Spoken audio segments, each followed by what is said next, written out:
The elevator doors slid open with a soft chime, revealing a corridor lined with glass offices and polished marble floors. Amara Johnson clutched her portfolio to her chest, her heartbeat calm but steady. She had prepared for this moment for weeks. The interview at Hale Global Enterprises, one of the most prestigious corporations in New York. The receptionist led her to the top floor where the CEO himself, Richard Hale, would be interviewing her.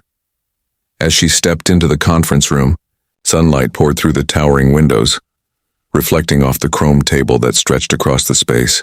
A dozen executives sat on one side, their suits crisp, their faces unreadable. Richard Hale sat at the center, silver-haired, sharp-eyed, a man whose reputation for arrogance was almost as legendary as his business acumen.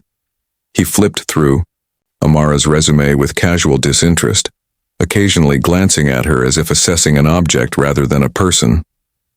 "So," he said, finally setting the papers down, "you're the candidate from Howard University.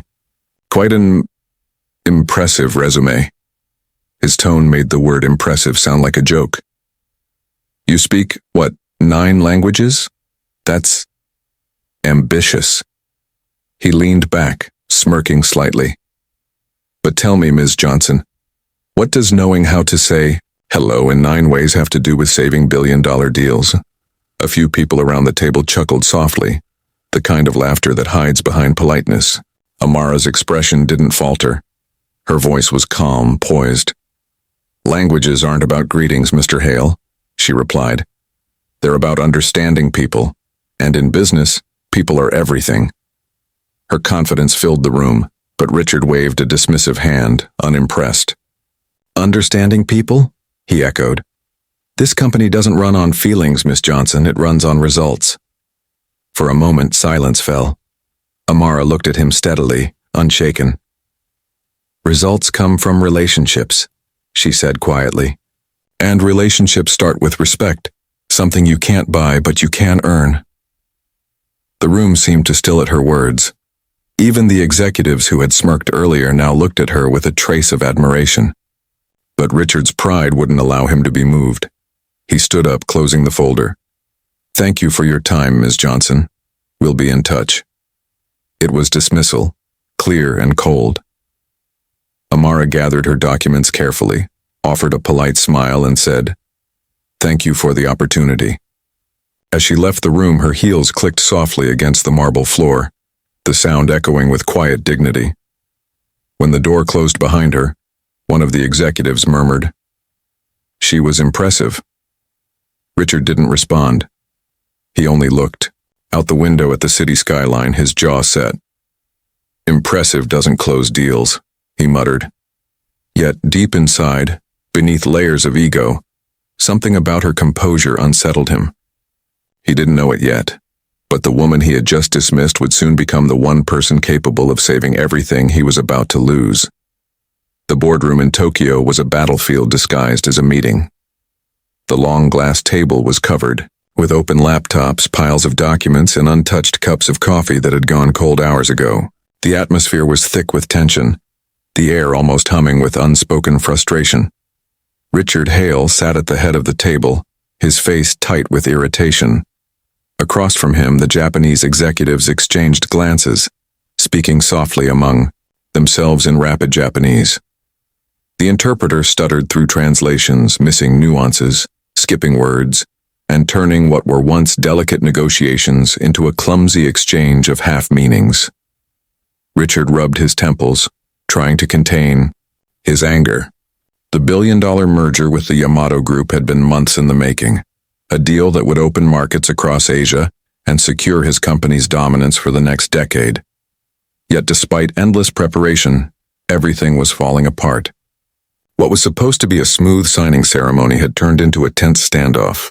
Miscommunication had caused offense, the Japanese partners felt disrespected, and now they were reconsidering the agreement entirely. One of Richard's advisors whispered urgently, "Sir, they're backing out. They said the latest clause implies they'll lose intellectual control." Richard snapped, "That's not even true. We clarified that weeks ago." But the interpreter, flustered and sweating, mistranslated again. accidentally implying that Richard's company did want control of the designs. The Japanese executive's expressions darkened. The deal was slipping through his fingers like sand. Richard slammed his pen down. "This is ridiculous. Can't anyone here make them understand what we're offering?" His voice echoed through the room, sharp and impatient. The interpreter froze, bowing repeatedly, muttering apologies. For a long moment, no one dared to speak. The Japanese chairman stood slowly, speaking in measured tones. Though Richard didn't understand the words, he understood the gesture. They were walking away. Years of effort, hundreds of millions, in investments, all collapsing because of a communication gap. He felt his pulse pounding in his ears. One of his junior managers leaned in hesitantly. "Sir, there might be someone who can help." Richard shot him a glare. "Unless that someone can magically speak Japanese and fix this disaster, I don't want to hear it." The manager swallowed hard. "Actually, the girl you interviewed last month, Amara Johnson, she's fluent in Japanese, and 8 other languages." Richard froze. The name hit him like a whisper of guilt. He remembered her face, her composure, her quiet confidence as he mocked her in front of his team. Pride made him hesitate, but desperation overruled it. "Get her here," he said, his voice low but urgent. "Now. Put her on the next flight." The manager nodded and rushed out of the room. As Richard stared at the unsigned contract, a bitter thought crossed his mind. The same woman he had dismissed as unqualified might be the only person who could save his billion-dollar empire. The next morning, the conference room in Tokyo was charged with a new kind of energy. The Yamato Group's executives sat on one side, composed but distant, while Richard's team on the other side looked worn, anxious, and defeated. The massive windows overlooked the city, where sunlight filtered through the mist and painted everything in shades of silver and gold. Richard glanced at his watch, the seconds feeling like hours. Then the door opened.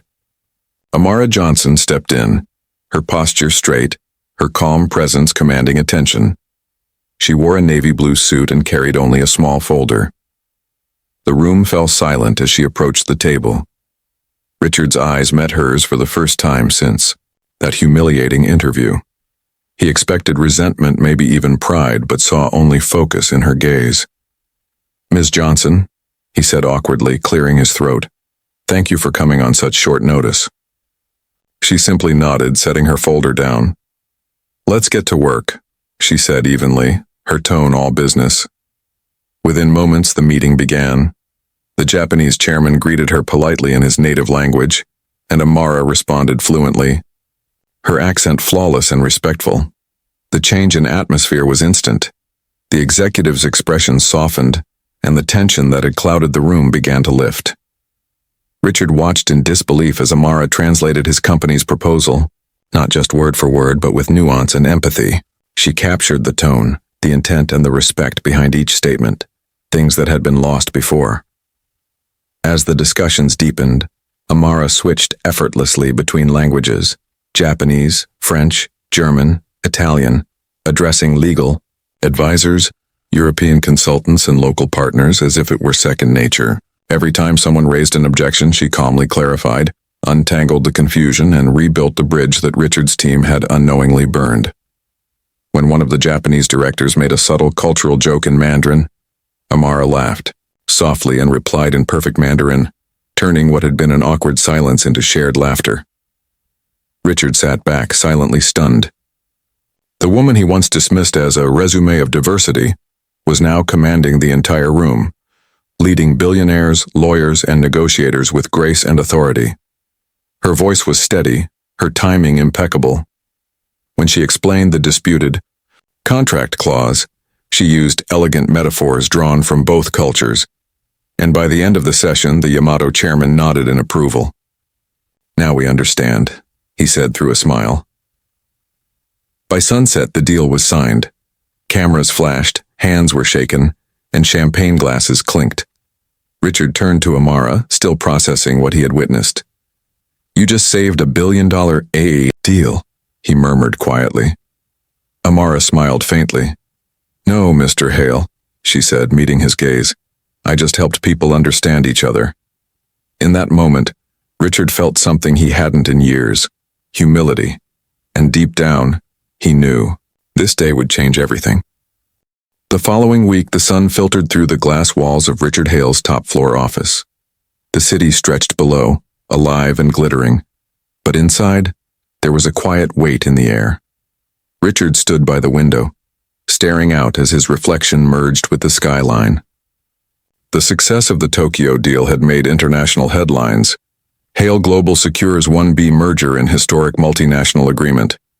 His investors were thrilled, his board ecstatic, and his company's value had soared overnight. Yet, instead of triumph, he felt something else entirely: remorse. He had built his empire on precision, power, and pride. But pride had nearly destroyed everything. If Amara hadn't stepped in, all his years of work would have crumbled. He thought of the way he'd looked at her during that first interview, the condescension, the arrogance, the blind dismissal. Now it made him sick to remember. He turned from the window as the door opened softly. His assistant announced, "Ms. Johnson is here, sir." Amara entered, her step steady, her presence calm as always. She wore a simple gray dress, elegant, yet unpretentious. Richard gestured for her to sit, but she remained standing, a faint smile on her face that seemed to say, "I'm here because I choose to be, not because I need to." For a moment, he didn't know what to say. Words felt clumsy, inadequate. Finally, he exhaled and began, "Amara, I called you here because I owe you more than I can say." She tilted her head slightly. "You don't owe me anything, Mr. Hale. I just did my job." He shook his head. "No, you did more than that. You saved this company. You saved me from my own blindness." He paused, searching her eyes. "The truth is, I underestimated you. Not because of your résumé, but because of what I thought I saw when you walked into that room. And that's on me." Amara's expression softened, but her voice remained composed. "We all have blind spots, Mr. Hale. What matters is whether we learn from them." Her words landed with quiet power. For a long moment, silence lingered between them. Richard finally said, "I'd like you to join the executive board, officially, as our new director of global affairs. You've earned it, every bit of it." Amara looked at him thoughtfully. "I'll accept on one condition," she said, "that the next person who looks like me doesn't have to fight twice as hard to be heard." He nodded immediately, the weight of his past arrogance pressing on him. "Agreed." He extended his hand. She shook it, firm, steady, equal. As she left his office, Richard sat back in his chair, a faint smile tugging at his lips. For the first time in years, the office felt lighter. It wasn't just a company that had been saved. It was a man who had finally learned what real leadership looked like. Months later, the grand hall of the International Business Summit in Geneva shimmered under soft golden lights. Flags from over 50 nations lined the stage, their colors blending into a sea of unity and ambition. The audience was filled with world leaders, CEOs, diplomats, and journalists from every corner of the globe. Cameras flashed, translators whispered, into headsets, and anticipation hung in the air.